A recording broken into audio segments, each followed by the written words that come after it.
हाँ भी आ रही है। ओके बच्चों, एक सेकेंड।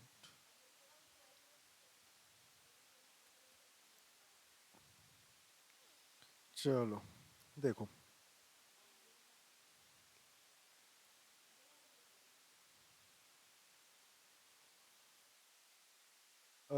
एक सेकंड, स्क्रीन शेयर नहीं हुआ है शायद।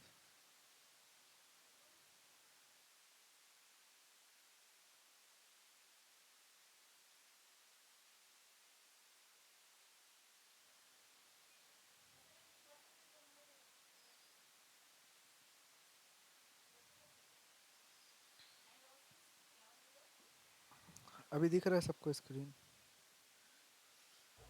हाँ भैया।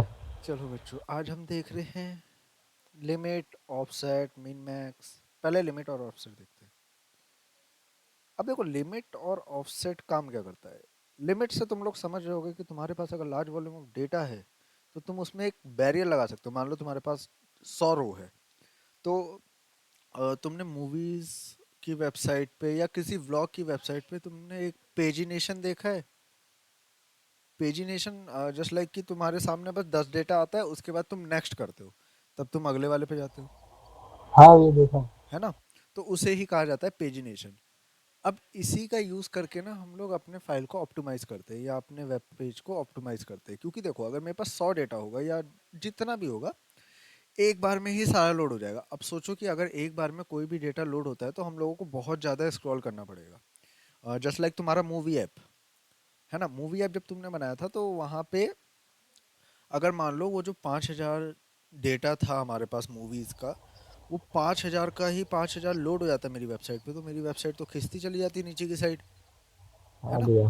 तो इसलिए हम लोग लिमिट्स का यूज़ करते हैं ताकि हम लोग पेजिनेशन क्रिएट कर सके, कि वो ऑटोमेटिकली उतने पेज बना देगा जितने हमारे पास डेटा होंगे। मान लो अगर 5 ही डेटा है तो एक ही पेज पे सेट रहेगा। अगर 10 डेटा गया तो वो हमने अगर ऐसा लिमिट लगा रखा है कि एक पेज पे बस हमें 7 दिखाना है, तो अगर 7 तक रहा तो एक पेज, जैसे ही 8 होगा तो वो नेक्स्ट का ऑप्शन इनेबल कर देगा उस टाइम पे। मतलब वो लॉजिक तो हम ही बनाएंगे, पर पीछे क्वेरीज चल रही होंगी फिर। ठीक है, तो हाँ भैया। लगाते कैसे वो देख लेते हैं पहले तो। तो ये निकट बाय एपीआई बैंकिंग बैंकिंग में होगा। मान लेते हैं ये जो हमारे पास एपीआई लॉग्स है, ये जैसे लॉग्स है, इसमें कितना डेटा होगा देखने दो एक बार। 100 तक जाते हैं तो 13 पे ही खत्म हो गया ये तो। आईपी लोकेशन ज़्यादा होगा, हाँ ये ज़्यादा है। ठीक है, अब जैसे यहाँ पे ओवरऑल अगर मैं रो बताऊँ तुम्हें, तो रो है टोटल 1900। ठीक है, दिख रहा होगा आईडी। अब जो 1900 का 1900 डेटा है, अगर मैं इसको अपने उसमें प्रिंट कराता हूँ तो एक्चुअल मेरा खुद का एडमिन पैनल बहुत बड़ा हो जाएगा। तो अब हम लोग क्या करेंगे, यहाँ पे चलाएंगे क्वेरीज। ठीक है, अब देख लेते हो क्वेरी कैसे चलाते हैं। सिंपल सा, अगर मैंने यहाँ पे लिखा select asterisk from IP location, ठीक है, इतना तो लिखना कंपलसरी है। उसके बाद सिंपल लिख देते हैं लिमिट। लिमिट मान लेते हैं मुझे चाहिए 10, तो लिमिट के बाद जो भी नंबर तुम दोगे उतना डेटा तुम्हारे सामने प्रिंट हो जाएगा। देखो बस 10 ही डेटा आया, 10 से आगे नहीं आया। फॉर एग्जाम्पल मैं यहाँ पे 5 देता हूँ, तो बस 5 ही डेटा आएगा। समझे। अब डाउट आ रहा होगा तुम्हारा कि भैया अगर मैं 5 दूँ, 10 दूँ, 12 दूँ, जो भी दूँ, तो वो तो बस उतना ही आ रहा है, स्टार्टिंग से काउंट करके 5 तक लेके आ रहा है ना। हाँ भैया। है ना। हमें उसके बाद का भी तो चाहिए होगा, पेजिनेशन में यही तो काम होगा कि पहले एक से लेके 10 आ गया, फिर 11 से लेके 20 आए, फिर 21 से लेके 30 आए, ऐसे करके ना। हाँ समझे भैया। बच्चों, ऐसे करके ना, हाँ। तो अब ऐसे करने के लिए हम लोग यूज कर लेते हैं ऑफसेट का। ऑफसेट इन द सेंस, इसी के आगे लिख देना ऑफसेट। जैसे मैंने लिखा यहाँ पे ऑफसेट, मान लेते हैं अभी मैंने लिखा 4, मतलब ये जो ये वाला आईपी है 152 वाला, ठीक है, इसके बाद से ही रिपीट होगा अब। मतलब इसके बाद से पांच पांच आए, पांचवा, मतलब इसके बाद से 5 रो आएंगे। एक सेकंड लोड जान दो। इतना स्लो क्यों चल रहा है सिस्टम? पोर्ट्स, अच्छा पोर्ट्स डिफर कर रहे हैं। अब देखो हमारे पास कहाँ से आ रहा है, 5 की आईडी से आना स्टार्ट हुआ है। हाँ अब मैं भैया। यहाँ पे 4 की जगह 8 लिख दूं, तब 9 से स्टार्ट होगा, 12 लिखूं, तो ये एक तरीके से देख रहे हो मल्टीपल चल रहा है। तो ऐसे हम एक तरीके से लॉजिक नहीं बना सकते कि मैंने लिख दिया कि पहले बार में 10 तो चाहिए ही चाहिए, मतलब अगर 10 से ज़्यादा बढ़ जाता है, 10 इंटू जो भी मेरा नंबर ऑफ पेजेस होगा। अभी तो मैं बस ऐसे लिख के दिखा रहा हूँ, बाकी पीएचपी में हम लोग ऐसे लिखेंगे। 10 इंटू मैंने लिख दिया 10। अब इसका मतलब ऑफसेट अगर यहाँ पे 100 होता है तो 100 के बाद से गिनेगा, है ना। हाँ अगर भैया। 1 होगा तो 10 डेटा दे दिया उसने। अगर 2 होगा तो फिर वो 20 देगा, मतलब उस 10 के आगे का। फिर 3 होगा तो 21 से आगे का देगा, फिर 4, ऐसे करके हमारा लॉजिक बनता है। समझे बात को? तो लिमिट और ऑफसेट क्लियर है। लिमिट का काम है एक तरीके से लिमिट लगा देना कि इतना ही डेटा लोड करना है। ऑफसेट का काम है हम्म। कहाँ से लोड करना है। जैसे भाई अगर मैं बस लिमिट लिख के छोड़ रहा था तो स्टार्टिंग से लेके ही काउंट कर रहा था वो, मतलब आईडी नंबर 1 से। पर ऑफसेट हम वहां से डिसाइड कर सकते हैं जहां से हमें उसके आगे जहाँ का से हम डेटा डेटा चाहिए। चाहिए। ठीक है, हम्म। क्लियर है। हाँ भैया। अब बात कर लेते हैं मिन और मैक्स की। तो बच्चों ये तो पढ़ के ही समझ आ जा रहा होगा मिन और मैक्स क्या काम कर रहे होंगे। सबसे मिनिमम कौन सा है, कम से सबसे कम मैक्सिमम और कौन सा है, ज्यादा से ज्यादा। ज़्यादा कौन सा है। ठीक है, अब हम्म। यहाँ पे कुछ ऐसा है मेरे पास, होना चाहिए, इस वाले में होगा, पे यूनिक बैंकिंग।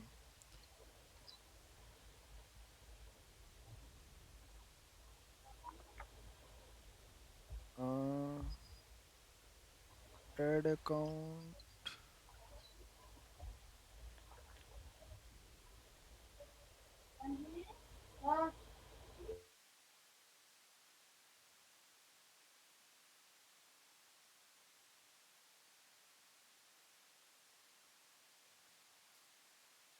पेमेंट रिक्वेस्ट में कुछ है ही नहीं, बिल पेमेंट्स इसमें भी नहीं है, बैंक कमीशन में चले जाते हैं, इसमें जैसे है। ठीक है, अब मुझे देखना है कि सबसे ज़्यादा ट्रांजेक्शन अमाउंट कौन सा है, या सबसे ज़्यादा कमीशन किस पे मिल रहा है। ठीक है, ऐसा कुछ देखना है मुझे। तो अब मैं क्या करूँगा, देखो सेलेक्ट एस्ट्रिक फ्रॉम टेबल का नाम तो कंपलसरी है, हर जगह लिखना होता है, ठीक है। पर मिन मैक्स में थोड़े चीज़ें बदल जाती है हमारी। अब मैंने यहाँ पे लिखा मिनिमम जानना है ना, तो हम लिखते हैं सेलेक्ट एस्ट्रिक की जगह एक पर्टिकुलर कॉलम की कौन सा हमें जानना है, जैसे मिनिमम, उसके बाद ब्रैकेट लगाना, और उसके बाद बताना मुझे कमीशन जानना है, तो मैंने यहाँ पे लिख दिया कमीशन। ठीक है, भैया डबल एम। अच्छा हाँ डबल एम, ठीक है, कमीशन। अब देखो यहाँ पे ना मैंने एक चीज लिखी, एज। एज का काम क्या होता है, देखो मैं कॉलम को मॉडिफाई नहीं कर सकता, मतलब समझ रहे हो मेरी बात को, कि कॉलम का जो नाम है ये कमीशन, इसको मैं चेंज हम्म। नहीं कर सकता, तो मैं क्वेरी पास करूंगा ताकि जो मैं अपना नाम चाह रहा हूँ इसमें दिखाना वो दिखे। तो उसलिए एज यूज होता है, कि जैसे मैंने बोला शिवम को आज से हम शिवू बुलाएंगे, तो यहाँ पे हम लोगों ने एज लगा दिया कि शिवम जो नाम है उसको हम शिवू बोलेंगे अब। समझे? ओके भैया। तो एज का काम होता है एक तरीके से कॉलम को टेम्परेली मॉडिफाई कर देना। जैसे एरे के टाइम पे हमने पुश पॉप शिफ्ट अनशिफ्ट किया था, उससे क्या हो रहा था कि नया एरे रिटर्न कर रहा था ना, मेन एरे में तो कोई चेंजेस नहीं हम्म। हो रहे थे। वैसे यहाँ पे हाँ एज है भैया। कि मेन कॉलम में कोई चेंजेस नहीं होंगे, एक अलग से कॉलम का नाम बना के आपको दे दिया जाएगा बस। ठीक है, तो अब हाँ मैंने भैया। बोला कि सबसे कम कमीशन को हम बोल देंगे मिन कमीशन, या कुछ भी बोल देना, मिन कम कर देते हैं बस। ठीक है, फ्रॉम कौन से टेबल से, क्योंकि देखो एक पर्टिकुलर कॉलम छाटोगे ना आप, इसलिए मैंने यहाँ पे एस्ट्रिक हटाया है, क्योंकि आप हाँ सब में भैया। मिनिमम नहीं देख सकते ना। क्या पता कुछ अभी तो जैसे यहाँ पे सारी वैल्यूज है, जैसे कैटेगरी है DMT1 DMT2 ऐसे करके, तो यहाँ पे भाई इसको हम मिन मैक्स कैसे कर देंगे? तो इसलिए हमें एक पर्टिकुलर नंबर वाले कॉलम को चूज करना होता है। ठीक है, हाँ भैया। तो मैंने यहाँ पे फ्रॉम लिख दिया। फ्रॉम मेरे टेबल का नाम क्या है? Bank commission. कंट्रोल एंटर करते हैं। अब देखो, सबसे कम कमीशन है 6.17 का। ठीक है, हाँ भैया। अब अगर बात कर ले मैक्स की, तो मैक्स में भी कोई हाँ बड़ी नेक्स्ट बात नहीं है। टाइम। देखो, अब यहाँ पे वही नाम आया है जो नाम मैंने एस के बाद लिखा था। ठीक है, तो अब यहाँ हाँ पे बस भैया। मैक्स लिख दूंगा तो सिंपल सा वो मैक्सिमम वाला कमीशन निकाल के दे देगा। अब मैक्सिमम कमीशन है 46.85 का। 46। क्लियर है ये बात? हाँ भैया। तो ऐसे काम करता है मिन मैक्स। मिन मैक्स में सिंपल सा याद रखना, कभी भी हम लोग एस्ट्रिक पे मिन मैक्स नहीं लगाते हैं। रीजन इज दिस कि वहां पे कैरेक्टराइज वाली भी वैल्यूज हो सकती हैं, जरूरी नहीं है। अगर मान लो पूरा टेबल ही न्यूमेरिकल फॉर्म में है, तो भी तुम पूरे टेबल में मिन मैक्स नहीं लगा सकते, क्योंकि तुम एक पर्टिकुलर कॉलम में चेक करोगे हमेशा मिन मैक्स। सारे कॉलम्स में एक साथ नहीं चेक कर पाओगे। समझे? हाँ भैया। अब अगर हम लोग मिन मैक्स के आगे बढ़ते हैं, तो हमारे पास आता है सिंपल सिंपल सा काउंट, एवरेज, सम। ये सारे जो तुमने एम एस एक्सेल में भी पढ़े होंगे कभी ना कभी। हाँ भैया। तो ऐसा ही कुछ लगता है, काउंट, एवरेज, सम। अब काउंट, एवरेज, सम, इन सब का काम ऐसा होता है कि जैसे हमें, कभी तुमने देखा है कि एक एडमिन डैशबोर्ड होता है, उसमें टोटल नंबर ऑफ ऑर्डर्स दिख रहे होते हैं, total number of pending orders दिख रहे होते हैं। तो भाई कल को हाँ किसी भैया बंदे देखा को है। अगर रो काउंट करनी है, तो भाई देखो, डेवलपर्स हम लोग हैं, हमें पता है कि रो काउंट कैसे कर सकते हैं, या कहाँ जाके देखेंगे तो हमें सारा रो दिख जाएगा। पर अगर हम किसी को सॉफ्टवेयर बना के दे रहे हैं, तो वो डेवलपर नहीं है ना। तो उसे तो हर चीज़ को सामने दिखना चाहिए एक फ्रंट एंड में। तो वो रो काउंट कैसे हम्म। करेगा? तो उसके लिए वो तुम क्वेरीज लिखोगे, तो वहाँ पे यूज़ होता है काउंट। अगर मान लो अ, आज का कितना कलेक्शन हुआ, इसके लिए हम सम कर लेंगे। एवरेज मतलब कि हम लोगों को कितना प्रॉफिट हो रहा है, कितना लॉस हो रहा है, हम्म। इसके लिए तुम एवरेज निकालोगे कि पर मंथ का क्या सेल जा रहा है, या पर डे का क्या सेल जा रहा है, ये सब चीज़ों के लिए। समझे? तो हाँ भैया। इनके लिए यूज़ होता है काउंट, एवरेज और तुम्हारा सम। जहां जहां तुम्हें ऐसा लग रहा है ना कि एक तरीके से ओवरव्यू किया जा रहा है, वहां पे तुम्हारा ये मिन, मैक्स, सम, ये सारी चीजें यूज होती है, मतलब मैथमेटिकल टर्म्स यूज होते हैं, सिंपल। ठीक है, अच्छा अगर काउंट की मैं बात करूं, तो काउंट मुझे करना है यहाँ पे टोटल कितने रो हैं उसको काउंट करना है। तो मैं सिंपल यही बैंक कमीशन का ही टेबल रखता हूँ, उसके साथ साथ मैंने इतने पार्ट को हटा दिया और मैंने इसकी जगह लिखा काउंट। तो अब मुझे काउंट करना है, तो मैंने काउंट लिखा और यहाँ पे लिख दिया एक सेकंड, मेरे सामने तो मुझे पता ही नहीं है क्या देखना है, मुझे क्या काउंट करना है। आईडी मान लेते हैं, आईडी तो सब में होगा, आईडी मान लेते हैं। ठीक है, और कंट्रोल एंटर करता हूँ। तो देखो टोटल आईडीज मेरे पास 400 है, मतलब कि टोटल नंबर ऑफ रोज मेरे पास 400 होंगे। सिंपल सी बात है। समझे मेरी बात को? समझे या नहीं समझे, ये बताओ पहले। हाँ भैया आगे समझ में। समझ आ गया ना? सिंपल काउंट का काम होता हाँ। है नंबर ऑफ रोज को काउंट कर देना। हम्म। ठीक है, अब काउंट के बाद अगर हम थोड़ा सा आगे जाएं, तो हमारे पास आ जाता है सम। तो सम में भी कुछ नहीं होता, काउंट की जगह बस लिख दो सम, कोई बड़ी बात नहीं है। यहाँ पे हमने लिख दिया सम, और यहाँ पे जिसको भी तुम्हें सम करवाना है, फिलहाल मैं यहाँ पे कमीशन सम करा के देखना चाहता हूँ। मैंने कमीशन लिखा और कंट्रोल एंटर करा। टोटल कमीशन मेरा आ रहा है 9139.04। सिंपल सा। ठीक है, अब ऐसे ही तुम एवरेज भी निकाल लेना, एवीजी लिख देना, आगे बात खत्म हो जाएगी वहीं पे। अगर मुझे हम्म। इस कमीशन का एवरेज देखना है कि एक्चुअल मुझे, मतलब जिस बंदे से मैंने एपीआई खरीदा है, वो एवरेज कमीशन क्या दे रहा है सारे कमीशंस को मिला के, तो मुझे अगर कंपनी प्रॉफिट के हिसाब से देख रहा हो तो 22% का ही प्रॉफिट हो पाएगा। समझे? तो ऐसी जगहों पे ये सारे मैथमेटिकल टर्म्स यूज होते हैं। ठीक है, क्लियर है हाँ बात भैया। ये? हाँ भैया। अब इसके बाद आते हैं लाइक। लाइक होता क्या है, देखो, लाइक का काम ऐसा होता है कि आपको अब फिल्टर करना है। मान लो मैंने आपको बोला कि भाई एक काम करो, ये तुम्हारे पास एक 500 बंदों का डेटा है, इसमें से वो वाले बंदे निकाल दो जिसमें ए और एम हो बस। बात समझे? अगर मैंने तुम्हें डायरेक्ट बोल दिया कि अमन निकाल दो, तो तुम तो डायरेक्टली वेयर क्लॉज डाल दोगे, वेयर नेम इक्वल्स टू अमन, है ना? हाँ। पर हमें चाहिए कि नहीं, जैसे सर्च फिल्टर होता है ना बच्चों, कि तुम कुछ सर्च कर रहे हो तो ए लिखा, तो ए वाली चीजें नीचे नीचे हम्म, फिल्टर होती ही जा रही हैं। हाँ भैया। ऐसा तुमने बहुत सारी वेबसाइट्स पे देखा होगा, सर्च करते हो देखा तो। है। तो बिल्कुल सेम वैसे ही क्वेरीज में सर्च करने के लिए लाइक ऑपरेटर का यूज किया जाता है। ठीक है, अब उसके लिए कुछ ऐसा डेटा निकाल लेते हैं जिसमें चीजें ज्यादा हों।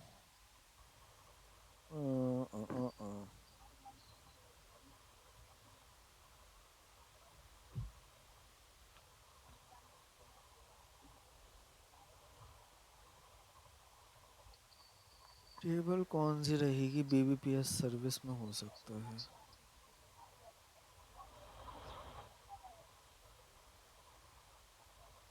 बीबीपीएस सर्विस, हाँ इसमें बहुत डेटा है। ठीक है, इसमें इतना डेटा है, मुझे समझ नहीं आ रहा है क्या छाटूं मैं इसमें से।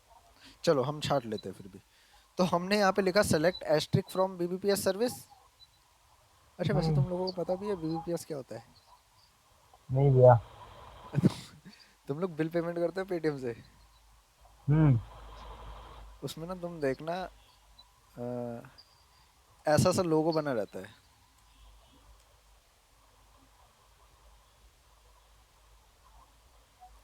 ये मुझे यहाँ पे क्यों नहीं दिखा रहा? अच्छा ब्रेव इंजन है, रुको मैं तुम्हें बता दूँ पहले तो। बी कनेक्ट बीबीपीएस, देखो ऐसा सा कुछ लोगो बना रहता है जब तुम बिल पेमेंट वगैरह करने जाते हो। हाँ भैया। और कभी भी तुम बिल वगैरह पेमेंट करते हो, जैसे लोन रीपेमेंट कर रहे हो, तो ये सारे तुम्हारे सामने नाम आएंगे, कभी गौर करना। ये वही सर्विसेज है, समझे? मैं बस आपकी कंपनी छोड़ो, लास्ट में करूंगा सवाल। हाँ ठीक है। चलो देखो, हमने बीबीपीएस सर्विस लिखा है यहाँ पे। उसके बाद हमने क्या करा, यहाँ पे सिंपल एक वेयर क्लॉज लगा दिया। जाहिर सी बात है भाई, हमें किसी एक पर्टिकुलर कॉलम को छाट रहे हैं, तो वेयर क्लॉज लगाएंगे ही, कि मतलब किस वाले में आपको फिल्टर लगाना है। जैसे भाई अगर क्या बोलते हैं, कोई अगर तुम फिल्टर बना रहे हो तो तुम किसके बिहाफ पे फिल्टर बना रहे हो? या तो तुम नेम के बिहाफ पे फिल्टर बना रहे होगे, हम्म। या तो ईमेल आईडी के बिहाफ पे फिल्टर बना रहे होगे, ऐसे किसी ना किसी के तो बिहाफ पे फिल्टर बना रहे होगे ना, हाँ भैया। है ना? तो अभी हम लोग फिल्टर बना रहे हैं बिलर नेम के बिहाफ पे, बीएलआर नेम। तो मैंने हम्म। बताया वेयर बीएलआर नेम लाइक। ठीक है, लाइक के बाद मैंने कोट्स के अंदर डाला ए परसेंट। अब परसेंट क्या है अभी उस पर डिस्कस करेंगे। मैंने करा कंट्रोल एंटर। अब यहाँ पे देखो, जितने भी ए से स्टार्ट हुए वर्ड्स हैं वो आ रहे हैं मेरे सामने, हाँ भैया। है ना? अगर मैंने यहाँ पे लिख दिया 1%, सॉरी 1%, तो अब जितने वन से स्टार्ट हुए हुए हैं वो आ रहे हैं। समझे बात? हाँ भैया। क्लियर है? तो हम्म। परसेंट अगर तुम पहले लगाओगे, मतलब अगर वन से पहले लगाता हूँ, तो वो तो क्या परसेंट करेगा, ज्यादा ढूंढेगा। आखिरी में देखेगा। हाँ। देखो जिस जिसके आखिरी में वन है ना, वो दे रहा है मुझे, देख रहे हो? ठीक है। हाँ भैया। और अगर परसेंट तुम बाद में लगाते हो, तो मतलब उसे ये देखना है कि स्टार्टिंग में वन कहाँ है। ठीक है, तो अगर सिंपल एक तरीके से समझो, अपना कॉपी पेन पे आ जाते हैं वापस से। क्या है उसका नाम, क्या था, तो भैया एक्स? ये लेटर में भी एक्सेल यही चीज विड्रॉ। लिखनी पड़ेगी first? मतलब बच्चे समझा नहीं मैं, लेटर्स में? जैसे अभी आपने ए लिखा था, हाँ हाँ तो वहां पे भी आपने परसेंट लगाया था। हाँ हाँ। अच्छा ठीक है। परसेंट का मतलब ये हुआ ना कि ए स्टार्टिंग में होना कंपलसरी है, बाकी बाद में कुछ भी हो जाए। ओके ठीक है सिर्फ भैया। ए लिखने से क्या होगा भैया? हाँ बच्चे, सिर्फ ए लिखने से क्या होगा फिर? मैं समझा नहीं। सिर्फ ए लिखेंगे, परसेंट नहीं लिखेंगे तो क्या होगा? तो वो ढूंढ ही नहीं पाएगा ना, उसे पता ही नहीं है कहाँ पे रुकना है। अच्छा। एक ठीक है तरीके भैया। से लूप टाइप समझ लो। हम्म। ठीक है, ओके भैया।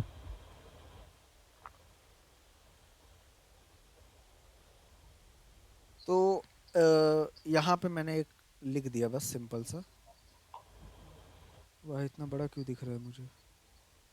चलो, मैंने सिंपल यहाँ पे लिख दिया परसेंट। तो अब इसका मतलब ना तुम ये समझ लो, देखो इसका मतलब ये होता नहीं है, मैं बता रहा हूँ, ये समझ लो बस तुम। ठीक है, इसका मतलब ये समझो, कुछ भी हो, ठीक है। ओके भैया। तो अगर मैंने स्टार्टिंग में ए लगाया तो वो कंपलसरी होगा कि ए होना चाहिए, बाकी बाद में कुछ भी हो। अगर समझ मैंने गया। एंडिंग में ए इसमें लगाया, से फुल स्टॉप लगा रखा है। हाँ फुल स्टॉप समझ लो, सिंपल सी बात है। अगर एंडिंग में ए लगाया तो इसका मतलब एंडिंग में ए होना चाहिए, स्टार्टिंग में कुछ भी हो उससे फर्क नहीं पड़ रहा। हम्म। ठीक है, अरे समझ गया। ओके, चलो। अब इसमें आता है wild card entry. Wild card in the sense कि कोई एक बड़ा चीज अंडरस्कोर आता है। को वाइल्ड कार्ड कहा जाता है। बिग बॉस नहीं चल रहा है यहाँ पे, ठीक है। मैं भी देखते। तो अंडरस्कोर यहाँ पे जब आ जाता है ना तो उसको वाइल्ड कार्ड कहा जाता है। अब उसकी भी बात करेंगे हम लोग। तो पहले अगर मान लो किसी बंदे ने स्टार्टिंग और एंडिंग दोनों में ही परसेंट लगा दिया, तब क्या होगा? हम्म। हो रहा है ना। जैसे अब मान लो मैंने लिखा कि परसेंट ए, इसका मतलब क्या हुआ? आखिरी में ए होना जरूरी है। जरूरी है। अब मैं कंट्रोल एंटर करता हूँ, तो यहाँ पे वो सारे आ गए जिसके आखिरी में ए है ना।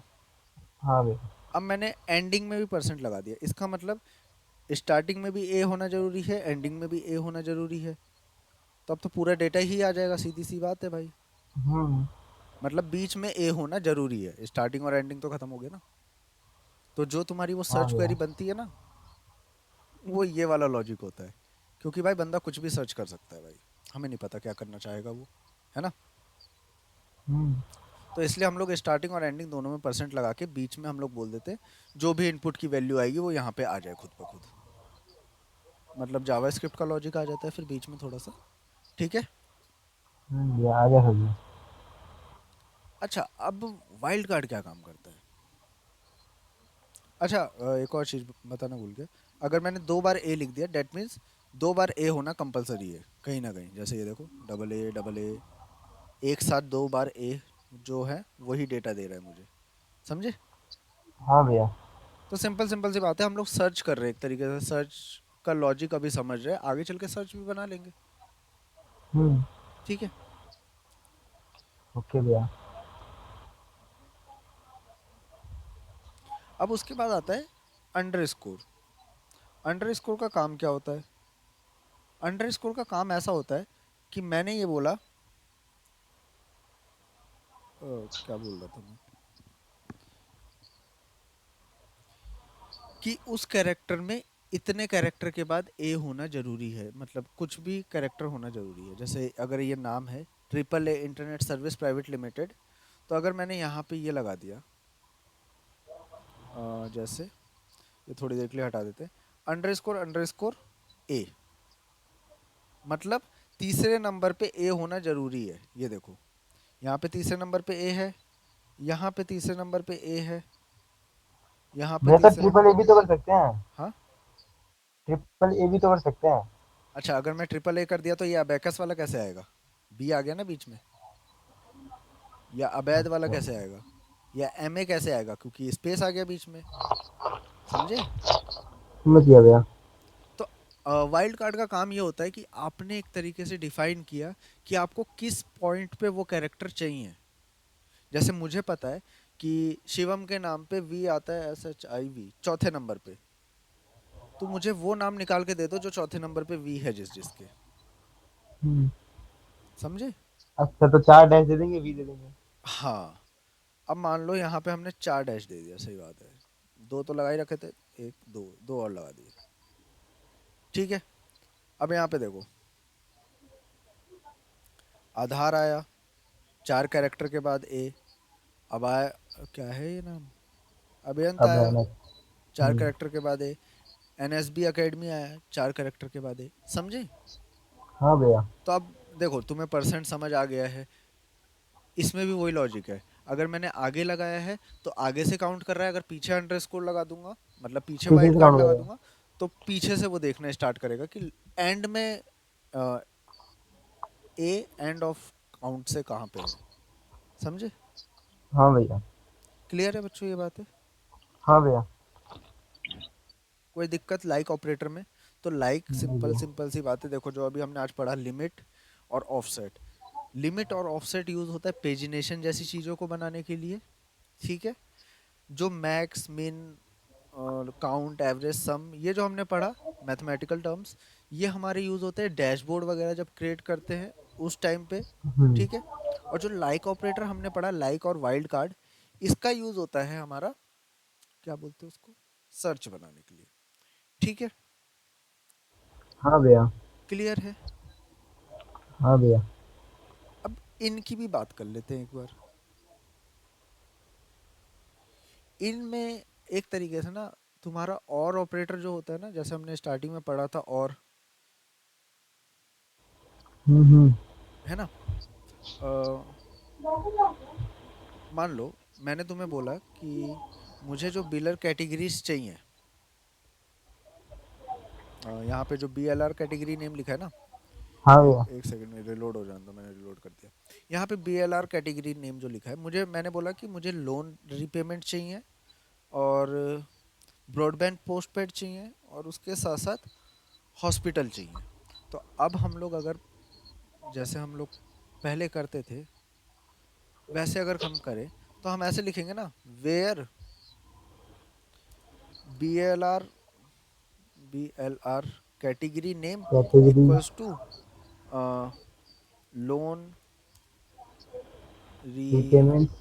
रीपेमेंट, फिर एंड लगा देंगे हम, फिर से लिखेंगे B L R bourbon. Category name, फिर से ये, हम्म। फिर से ये, मतलब बार बार हमें क्वेरी हमारी क्या होगी, सिंपल सिंपल लंबी होगी, बड़ी रहेगी। है ना? अब हमें इसी क्वेरी को छोटा करना है भाई, तो इसके लिए हमारे सामने माई एसक्यूएल ने इंट्रोड्यूस कर दिया इनका, ठीक है? तो अब मैं क्या करता हूँ, मैंने लिखा वेयर बिलर नेम इन, ठीक है? और इसके अंदर जो जो मुझे फाइंड करना है, जैसे अब मैं ना कॉपी पेस्ट कर लेता हूँ बच्चों, इसको करा कॉपी, यहाँ पे करा paste,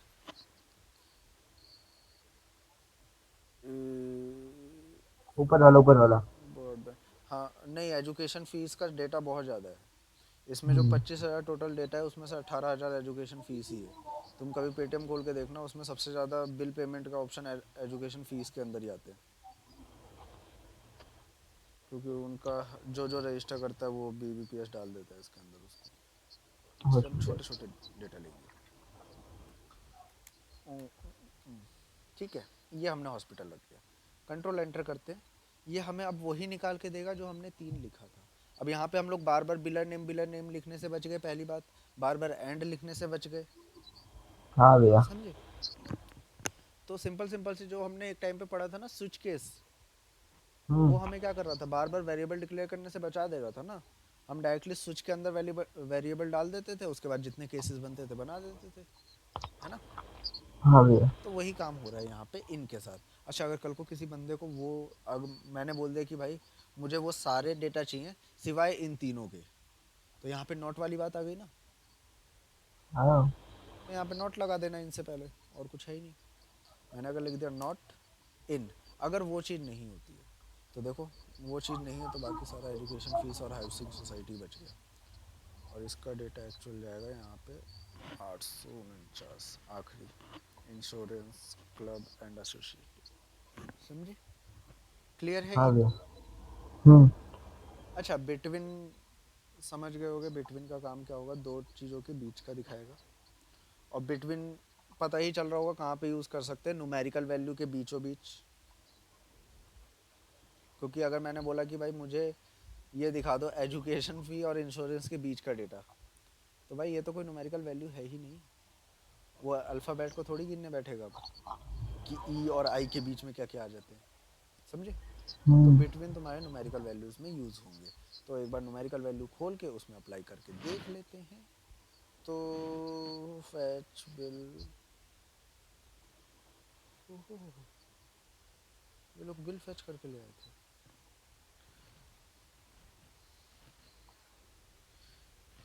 available trips, broadband commission, चलो ब्रॉडबैंड कमीशन में चले जाते हैं। इससे पहले हम लोग डीएमटी कमीशन में थे। अब यहाँ पे हमने क्या करा, सिंपल लिख दिया वेयर, मान लेते हैं ऑपरेटर आईडी, ठीक है।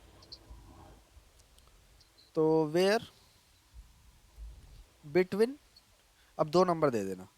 मैंने बोला 50 से लेके, एंड ऑपरेटर यूज़ करा मैंने, 50 से लेके 60 के बीच का ऑपरेटर आईडी निकाल के दे दो। कंट्रोल एंटर करते हैं, क्या गलती आ गई। भैया ऑपरेटर आईडी नहीं दिखना क्यों? अच्छा, वेयर के बाद सीधा बिटवीन लिख दिया मैंने। ये तो ऑपरेटर आईडी दिखो ना। ओ बच्चे, तुम लोग पढ़ने लग गए हो, तुम्हें पता रहता है अब गलती कहाँ हो रही है। चलो ठीक है, क्लियर है, हाँ भैया। कोई डाउट यहाँ तक। नहीं भैया। अच्छा, इसके बाद हमारे पास जॉइंस बच जाते हैं आखिरी। तो देखो जॉइन का ना आज इंट्रो ले लो, क्योंकि जॉइन का टॉपिक एक अपने में पूरी क्लास है, ठीक है। ओके भैया। अब देखो, तुमने स्टार्टिंग में देखा होगा प्राइमरी की नाम की कुछ चीज़ आ रही थी, मैंने बोला था बाद में पढ़ाऊंगा। हम्म। अब प्राइमरी की क्या होता है, भाई मान यूनिक लेते, होती है। हाँ ये बोल सकते हैं हम लोग, ये सही है वैसे। मान लेते हैं ये हमारे पास एक टेबल है, ठीक है, जिसमें कुछ डेटाज हैं मेरे पास, ऐसे ऐसे ऐसे ऐसे, ठीक है। हाँ भैया। और एक और मेरे पास यहाँ पे टेबल आ गई, जिसमें मैंने डेटा को बहुत ज़्यादा छोटे में रखा, मतलब एक आईडी रखा और एक कैटेगरी का नाम, एक आईडी और एक कैटेगरी का नाम, फिर से एक आईडी और एक कैटेगरी का नाम, एक आईडी और एक कैटेगरी का नाम। अब इसका इससे कैसे कनेक्शन होगा, तो पहली बात ये कहलाएगा हमारे पास, मैं लिख देता हूँ पेरेंट, और ये कहलाएगा हमारे पास चाइल्ड। चाइल्ड। जो बड़ा डेटा होगा वो चाइल्ड कहलाएगा। रीज़न क्या होता है, याद है मैंने एक बार तुम्हारे सामने टेबल ड्रॉप कर रहा था, पर वो ड्रॉप नहीं हुआ था, क्योंकि मैंने बोला था ये देखो आपस में कनेक्टेड है टेबल। हाँ भैया वो बताया था हाँ। हाँ, अब मान लो कि मैंने बोला कि एक ऐसा फंक्शन बनाना है जिसमें 3 डिपार्टमेंट होंगे, एक यूज़र का होगा, एक एडमिन का होगा और एक सुपर एडमिन होगा, ठीक है। हम्म। नहीं समझ आ रहा होगा, चलो छोड़ो। अब 3 डिपार्टमेंट बनाने हैं। तुम लोगों ने कभी देखा है, तुम लोग आईएमएस लॉगिन करते थे, मतलब अपना स्टूडेंट पोर्टल लॉगिन करते थे, तुम्हें कुछ और दिखता था, और हम लोग अटेंडेंस लगाने के लिए लॉगिन करते थे तो हमारे सामने कुछ और इंटरफेस आता था, हाँ भैया अलग अलग होता है। क्योंकि वो रोल बेस होता है। हर एक सॉफ्टवेयर में रोल बेस होता ही होता है। तुम्हें क्या लगता है पेटीएम के एम्प्लॉय जो लॉगिन करते होंगे उनको भी पेटीएम दिखता होगा? नहीं, उनको कुछ और दिखता होगा जो हमें नहीं पता, समझे। तो हाँ अब भैया। हम रोल कैसे डिफाइन करते हैं, तो अब सोचो कि तुमने एक सॉफ्टवेयर बनाया, स्कूल का मैनेजमेंट सिस्टम है जिसके अंदर, ठीक है। उसके अंदर तुमने क्या हम्म। रखोगे, एक स्टूडेंट रखोगे, एक टीचर रखोगे और एक प्रिंसिपल रखोगे। प्रिंसिपल के पास स्टूडेंट और टीचर दोनों का एक्सेस होगा, ठीक है। टीचर हाँ के पास भैया। बस स्टूडेंट का एक्सेस होगा और स्टूडेंट के पास बस खुद का एक्सेस होगा और किसी का नहीं होगा, हम्म। है ना। तो इसके लिए हम लोग ऐसा नहीं करते, रोल को डायरेक्टली हम लोग ऐसे नहीं बोलते कि ये स्टूडेंट है, ये टीचर है या ये प्रिंसिपल है, क्योंकि कल को अगर टीचर का नाम बदलना हुआ, मान लो तुम्हारे स्कूल में 50 टीचर हैं, अब 50 टीचर को तुमने रोल ऐसे टेबल बना के, जैसे ये टेबल बनी हुई है, यहाँ पे कैटेगरी में तुमने टीचर टीचर टीचर लिख दिया, है ना। हम्म। अब कल को अगर जो टीचर टीचर टीचर है, मैंने बोला कि अब टीचर को हटा के फैकल्टी नाम दो इन्हें, ठीक है। अब तुम क्या करोगे, सारे रो में जाके एक एक करके मॉडिफाई करते रहोगे, या एक क्वेरी एग्जीक्यूट करोगे उस टाइम पे कि जो हाँ। जो जहाँ जहाँ टीचर लिखा है वहाँ वहाँ फैकल्टी हो जाए, है ना। हाँ तो भैया। ये इशू क्रिएट ना हो, इसके लिए हम लोग क्या करते हैं, एक अलग से टेबल बनाते हैं। जैसे ये कैटेगरी के लिए टेबल है, मैं CARTEOGRY कैटेगरी, ठीक है, ये कैटेगरी की टेबल है। और ये पूरा डेटा है, समझ लो डेटा लिखा है ये, ठीक हाँ है। भैया। ये पूरा डेटा है। अब इसमें ना एक कॉलम होगा कैटेगरी नाम से, या कैट नाम बोल रहा हूँ मैं क्योंकि मैं पूरा लिख नहीं पा रहा, ठीक है। कैटेगरी नाम से। अब वो कैसे कनेक्टेड होगा, मान लेते पहली कैटेगरी पे यहाँ पे जो 1 है इस पे हमने रखा है प्रिंसिपल को, ठीक है। दूसरे वाले पे मैंने रख दिया टीचर को, टीचर को। और तीसरे वाले पे मैंने रख दिया क्या बोलते हैं उसको, स्टूडेंट को, ठीक है। अब अगर मान लेते मैंने एक डेटा एंटर किया, मतलब इंसर्ट क्वेरी चला के मैं डेटा एंटर कर रहा हूँ, तो उस टाइम पे ना मैं उसे स्टूडेंट ना लिख के, मतलब उसकी कैटेगरी में स्टूडेंट ना लिख के 3 लिख दूंगा, ठीक है, समझे बच्चे। हाँ भैया। ऐसे ही ये छूटा क्यों नहीं पेन, ऐसे ही अगर कोई टीचर का डेटा होगा तो मैं उसमें टीचर ना लिख के 2 लिखूंगा, कोई प्रिंसिपल का डेटा हुआ तो उस पर प्रिंसिपल ना लिख के 1 लिखूंगा, 1 लिखेंगे। समझे बात। अब ये आपस में कनेक्टेड कैसे होंगे, तो अब आते हैं हमारे पास इसके लिए जॉइन। मान लेते ये एक टेबल है, ऐसे ही हर जगह देखोगे ना तो ऐसे ही समझाया जाता है जॉइंस को, ठीक है।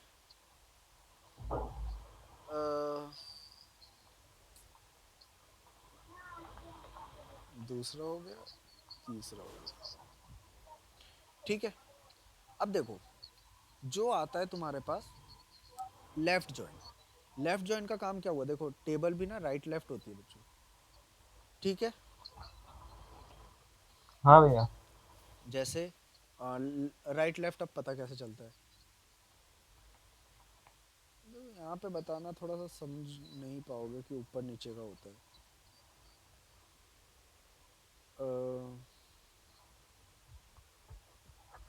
अभी सिंपल ये समझो कि जिस टेबल को हम जोड़ रहे हैं, मान लेते हैं ये हमारे पास डेटा का टेबल है इस साइड वाला, और इस साइड वाला प्रिंसिपल का सर्कल है, ठीक है। तो मैंने लगाया डेटा में ये बोलते हुए कि मैं लेफ़्ट ज्वाइन कर रहा हूँ प्रिंसिपल के साथ, ठीक है। तो मैंने क्या करा, लेफ़्ट ज्वाइन, तो लेफ़्ट वाले टेबल को शेड कर देना, मतलब अभी हम लोग शेड कर रहे हैं क्योंकि यहाँ पे क्या हुआ, लेफ़्ट ज्वाइन हुआ। लेफ़्ट ज्वाइन जब होता है तो यहाँ का डेटा निकल के कहाँ पे जाएगा, इस वाले लेफ्ट टेबल वाले में, को। ठीक है। अच्छा अगर मैंने यहीं पे टेबल को राइट ज्वाइन कर दिया तो यहाँ का डेटा निकल के यहाँ पे जाएगा, सिंपल हाँ सिंपल भैया। सी बात है ना ये तो, नहीं समझ रहे बच्चों। थोड़ा थोड़ा आ रहा है। देखो लेफ्ट जॉइन में क्या होगा, जो आपकी कैटेगरी वाली टेबल है वो जाके जुड़ जाएगी मेन डेटा वाले टेबल के साथ। इसका मतलब जहां जहां आपने कैटेगरी, मतलब किसी को कोई रोल ही नहीं दिया होगा ना, वहां पे नल नल नल लिखा आ जाएगा, ठीक है, समझे बात को। हाँ भैया। ठीक है, तो यहाँ पे क्या हुआ कि जिसको हमने कोई रोल नहीं दिया बस वहीं पे नल लिखा हुआ आया, तो ये तो कोई इशू की बात नहीं है, डेटा तो हमें दिख रहा है, बस उसका रोल नहीं दिया तो इसलिए नल लिखा आ गया, है ना। पर हाँ। अगर मैं चाइल्ड टेबल को पेरेंट टेबल से कनेक्ट करता हूँ, मतलब अगर मैंने राइट ज्वाइन करा इस जगह पे, वो डिपेंड करता है कि तुम्हारी टेबल कहाँ पे है, ठीक है। अगर मैं यहाँ पे राइट ज्वाइन करता हूँ तो डेटा यहाँ से यहाँ पे उठ के जाएगा, मतलब कि जितना भी कैटेगरी के अंदर डेटा होगा उसमें जाके ये डेटा वाला जुड़ जाएगा, है ना। तो अभी क्या बात हुई थी कि कैटेगरी में अगर तुमने कोई रोल नहीं दिया तो वहीं पे नल लिखाएगा, पर अगर तुमने पेरेंट टेबल में जोड़ा है किसी को तो वहां पे क्या होगा कि जहां पे कोई कैटेगरी नहीं दिया होगा ना वो पूरा डेटा ही नल बन जाएगा फिर, तो ये इशू आता है, समझे। हाँ भैया।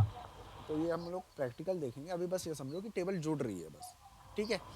और इनर जॉइन में क्या होता है कि बस बीच का जॉइन होता है, इन द सेंस कि बस वो इसको पेन कहाँ चल रहा है मेरा, इसको उठाएगा बस इतने एरिया को, समझे आप बात को, कि उसको कोई मतलब नहीं होगा कि भाई तुमने नाम क्या लिखा है, ईमेल क्या लिखा है, मोबाइल नंबर क्या लिखा है, नहीं, उसको बस कैटेगरी से मतलब होगा फिर, समझे।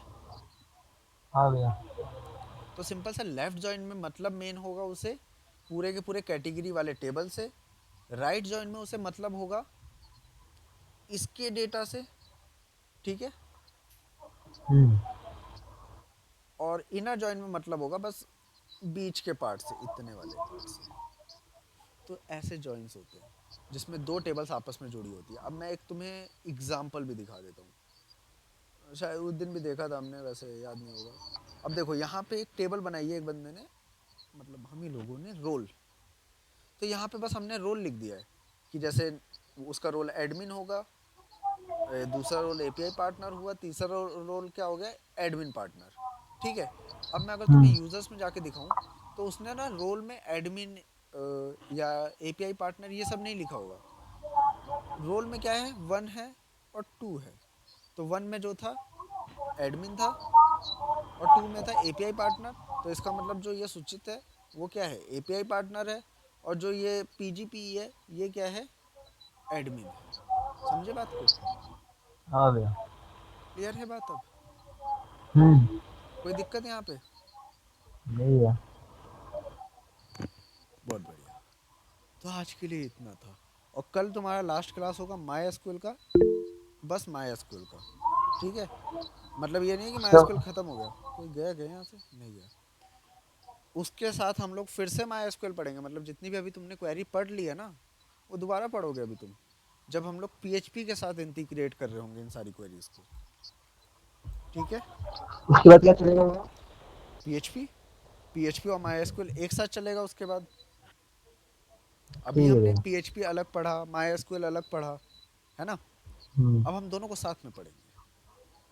ओके भैया। क्लियर है बात? हम्म। कोई दिक्कत बच्चों? नहीं भैया। चलो, तो वैसे अभी कोई ऐसा असाइनमेंट नहीं है। अभी असाइनमेंट तो जब पीएचपी और माई जुड़ जाएगा तब आएगा। ठीक है। ओके भैया। तो कोई डाउट है तो पूछ लो बच्चों अभी तक। यार तो आपकी कंपनी पेमेंट किस चीज़ का करती है? मेरी कंपनी पेमेंट किस चीज़ का करती है? मतलब आपकी कंपनी काम क्या करती है? हमारी कंपनी फिनटेक है, तो एपीआई लेके एपीआई को बेच देती है। एपीआई बोले तो कैसे? जैसे अ, मान लो मैंने बिल पेमेंट का एपीआई खरीदा, है ना? हम्म। जो मैंने अभी भारत कनेक्ट दिखाया था तुम्हें, वो पेमेंट एपीआई होता है, उसमें सारे बिल पेमेंट होते हैं। ठीक है। अब वो एपीआई मैंने खरीदा, तो उस जिस जिस भी बैंक से मैंने एपीआई खरीदा, वैसे बैंक कभी एपीआई देता नहीं है, सिर्फ ट्रस्टेड कंपनीज को देता है। हमारे पास भी कोई बैंक का एपीआई नहीं है अभी तक। अभी शायद एक आरबीएल बैंक है जो कि अप्रूवल देगा, बाकी उसके अलावा कोई बैंक का एपीआई नहीं है। तो हम लोग थर्ड पार्टी से एपीआई खरीदते हैं, जैसे तुम्हारा इंडिप्लेक्स हो गया, बिल एवेन्यू हो गया, ये सारे कंपनीज है।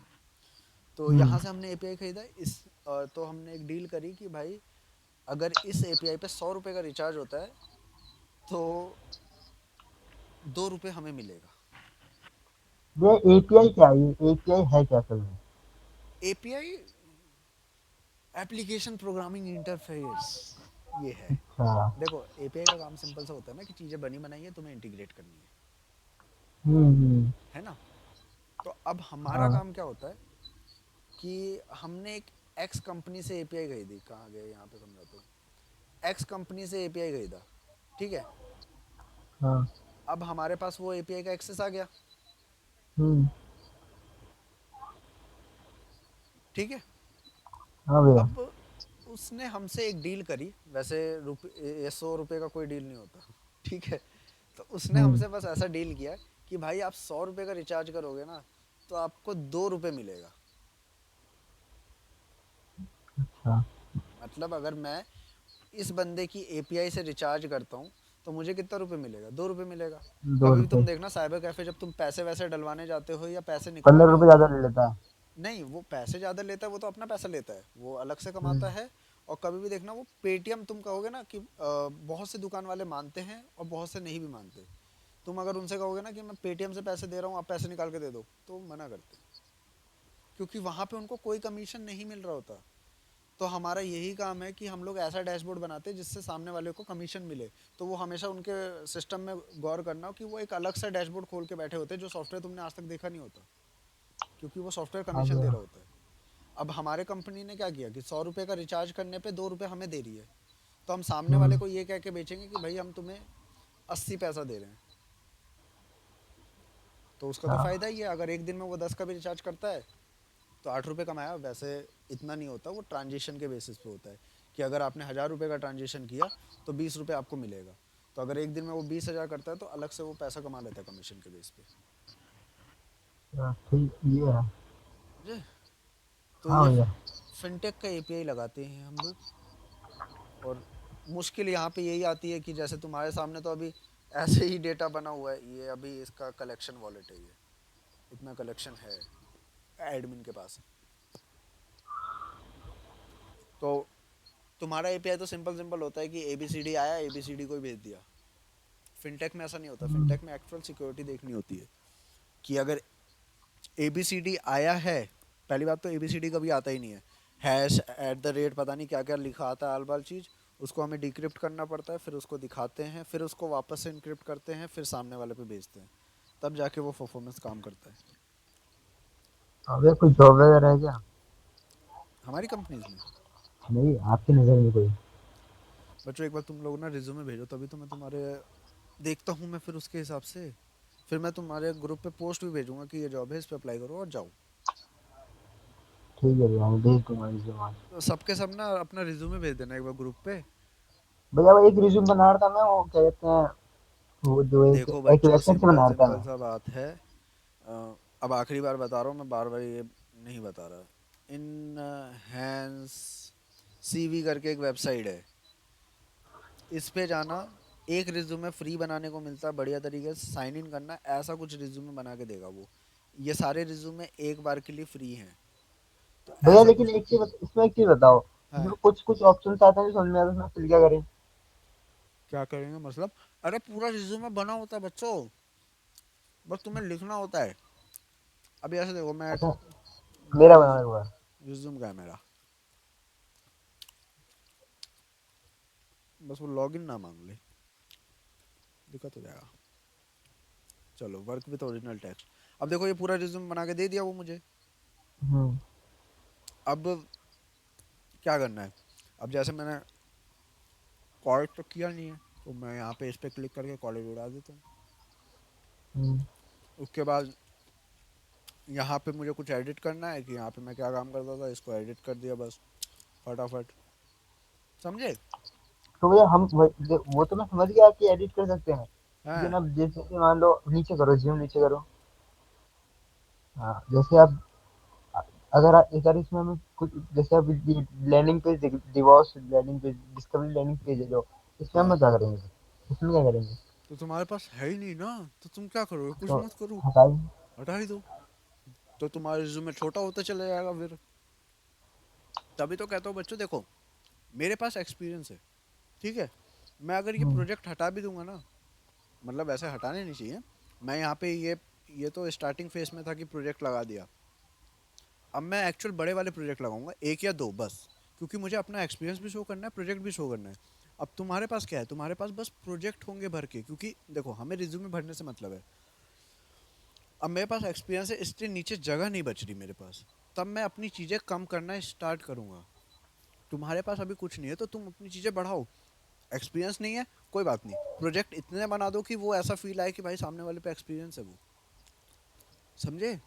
भैया मैंने अगर 2-3 प्रोजेक्ट बनाए हैं जो गिटहब पे अपलोड नहीं है, वो डाल सकता हूँ गिटहब पे अपलोड करके? गिटहब पे अपलोड, हाँ गिटहब पे अपलोड करके डिप्लॉय कर सकते हैं तुम। अरे बच्चों तुम लोग अपलोड तो करो, मैं डिप्लॉयमेंट करवाऊंगा। तुम लोग कुछ करते ठीक ही है नहीं भैया। हो तो मैं करवाऊंगा कैसे? भैया होता ही नहीं, मैंने बहुत दिमाग लगाया था उसमें। करना एक बार, ठीक है? ठीक है, और और एक बार ऊपर करना, रिज्यूम दिखाना एक बार। हाँ, रुको रुको, क्या था? हाँ। अरे बच्चों मैं रिज्यूमे भेज दूंगा, तुम लोग क्या करना है, इसी वेबसाइट पे आना, मेरा रिज्यूमे अपलोड करना, बस अपनी अपनी जगह अपना अपना डिटेल भर देना, ऐसा ऐसा ऐसा करके। समझे? समझे? समझे? आ गया। और कुछ नहीं करना तुम्हें। और उसके बाद सिंपल क्या करना है, डाउनलोड पे क्लिक कर देना है। अभी वो मेरे से लॉगिन मांगेगा, तुम लॉगिन कर दोगे, ये जो इसका ताज का ये बना है ये हट जाएगा।